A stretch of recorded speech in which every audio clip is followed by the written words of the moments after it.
नागौर की जरूरत? नागौर जिले के प्रत्येक जो हमारा रेलवे का जहाँ हमें जरूरत है आरओबी की, आरयूबी की, जहाँ नेशनल हाईवे एक दो हम नेशनल हाईवे और करवाएंगे, जैसे फरोदी वाला जो जयपुर की तरफ जाता है इसको एनएच बनवाएं, एक आध एनएच हम और बनाएंगे, नागौर डीडवाना मिक्स अब 2 जिले हो गए हमारे, नागौर डीडवाना कुचामन नागौर। तो अभी तो ये एमएलए साहब तय कर रहे हैं भाई हो सकता है कि 3 जिले भी हो जाए, डीडवाना अलग जिला रह जाए, कुचामन अलग हो जाए, जो भी इनका चल रहा है। लेकिन मैं उनको धन्यवाद दूंगा कि मेहनत करके इन्होंने जिला बना लिया, जो पहले लोग नहीं बना सके सरकार के अंदर रहते हुए। तो हमारी मेन यही रहेगा कि पीने के पानी और ये जो बिजली, ये ढाणी ढाणी सब जगह आ जाएगी, सड़कों का जाल बिछे, और 3 4 5 महत्वपूर्ण जो रेल मार्ग है मैं सर्वे करवा रहा हूँ, फलोदी, नागौर, जाइल, डीडवाना सीकर और डीडवाना कुचामन, ये रेल लाइन का एमएलए साहब से सबसे बात कर लेंगे। इनमें हमने सर्वे का आदेश भी करा दिया, सर्वे चालू हो गया। एक तो रेलें चले यहाँ पे नागौर के अंदर, किशनगढ़ परबतसर और मेड़ता पूछकर रेल लाइन का प्रयास करके काम जल्दी चालू हो जाएगा। रेलवे से जुड़े नागौर में एयरपोर्ट बने, हम ऐसे उद्योग नागौर में स्थापित हो कि हमारे बच्चों को कमा के खाने के लिए बाहर नहीं जाना पड़े, रोजगार कैसे मिले लोगों को, ये हम प्रयास करेंगे। हाईटेक सुविधाएं मिले, हमारा हर शहर स्मार्ट सिटी की तरह, जैसे नागौर की तरफ तो रोडें बनवा रहा हूँ, मैं चाहूंगा कि डीडवाना के अंदर रोडें ठीक है, और कोई बची हुई है, लाडनू भी ठीक है और करेंगे, मकराना, परबतसर, नावा, कुचामन, जाइल, इन सारी जगहों पे केंद्र का पैसा आए और केंद्र की योजनाएं लागू हो। कुछ हम चाहेंगे कि केंद्र के बड़े जो इंस्टीट्यूट है वो नागौर के अंदर आए, शिक्षा के क्षेत्र में भी, और उसके बाद हमारा ये रहेगा कि ईआरसीपी की तर्ज पे सिंचाई का पानी खेत खेत कैसे आए। इसके लिए जो 70 साल हमें पीछे रखा, सब लोग जानते कि उन्होंने रखा था, तो हम चाहेंगे कि एक दिन में तो पानी नहीं आ सकता, आपको पता,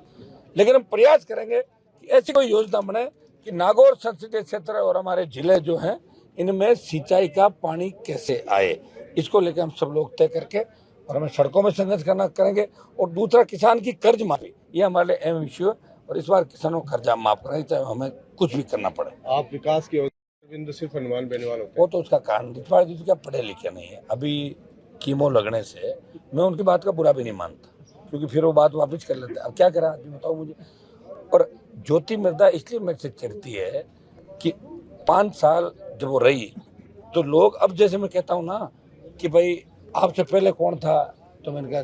नाम तो सिया चौधरी थे, कि उससे पहले हम ज्योति थी, ज्योति कौन थी, मतलब वहाँ के सेंट्रल हॉल और वहाँ की जो चर्चा है उसे ज्योति को लोग नहीं जानते, और ये उसको बहुत बड़ी चिढ़ है मेरे से। वो अपने आप को किसानों की बहुत यंग, वो समझती भाई मैं बहुत बड़ी लीडर हूँ यूथ यंगस्टर की, और मैं बड़ी नेत्री हूँ देश की, तो मेरे से चिढ़ती, मेरे से नहीं, चेतन डूडी चिढ़ती है,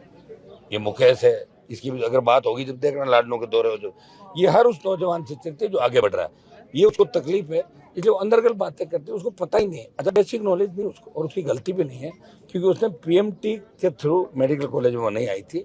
साउथ के एक कॉलेज में नाथुराम जी ने एडमिशन कराया, बाद में ट्रांसफर कराया यहाँ पे मेडिकल कॉलेज के अंदर, डिग्री यहाँ की है, एडमिशन साउथ का है, बिल्कुल बिना एग्जाम दिए। और प्री पीजी जो घोटाला हुआ था जिसमें कई लोग जेल गए थे उस समय, अब हम सब मिलकर, जैसी भी थी बात, सब लोगों ने प्रयास भी किया, और वो जब घोटाला खुला था, लेकिन सरकार के अंदर इन लोगों ने जाके प्रयास किया, ये उसमें मुलजिम निकल गई थी, प्री पीजी घोटाले के अंदर मुलजिम थी, जो 10 15 20 लोगों का ग्रुप था ना, जो पीजी के पेपर बाहर ले आए थे। इन सारी बातों में जाने से मतलब बहुत बात छेड़ेंगे तो दूर तक चली जाएगी। पार्लियामेंट में उपस्थिति तो आपका कार्यकाल, ज्योति मिर्धा का कार्यकाल, क्या आप जनता के बीच में मुद्दे लेके? ज्योति मिर्धा का तो कोई कार्यकाल था ही नहीं ना, मैंने आपको बता तो दिया कि 100 रुपये दिल्ली से नागौर में खर्च नहीं हुए, और यहाँ हजारों करोड़ रुपए हुए। सेंट्रल रोड फंड का पैसा पहली बार राजस्थान में सबसे ज्यादा नागौर संसदीय क्षेत्र में आया, सबसे ज्यादा फ्लाईओवर बने, आरओबी बने, आरयूबी बने, सारे रेलवे स्टेशनों का आधुनिकीकरण, 4 केंद्रीय विद्यालय, उद्योगों को बढ़ावा, आपका कपास का जो उपखंड ऑफिस खुलवाया नागौर के अंदर, कर्मचारियों का एक अस्पताल खुलवाया, और भी प्रयास कर रहा हूँ मैं जितने काम करवा सकता हूँ। ज्योति मिर्धा के समय तो दिल्ली का एक पैसा भी नहीं आया था, खुद को वो अपने 5 करोड़ रुपए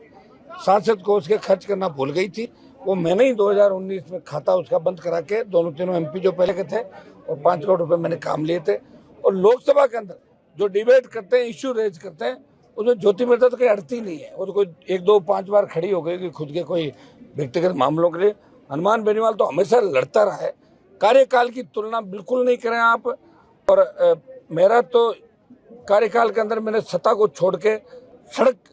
को चुना और किसान जवान देश की सेना को ठेके पर दिया, पहलवान बेटियां हर जगह आपने मुझे संघर्ष करते देखा। ये उसका कार्यकाल विकास के हिसाब से और लोकसभा में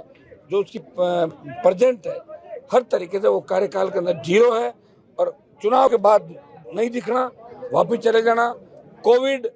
किसान आंदोलन, तमाम जगह हमने उसको कभी नहीं देखा। उसका कार्यकाल तो जनता खुद ही बता देगी।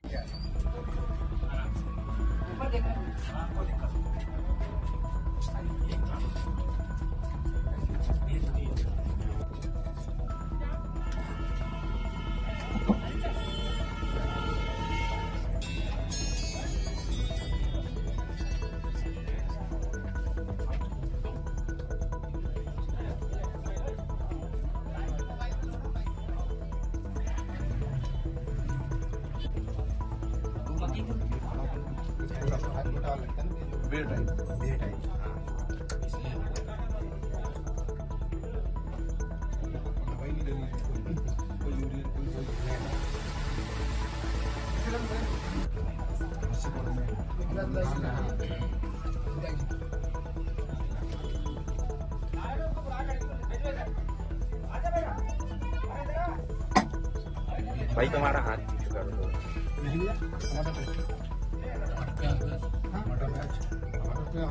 टमाटर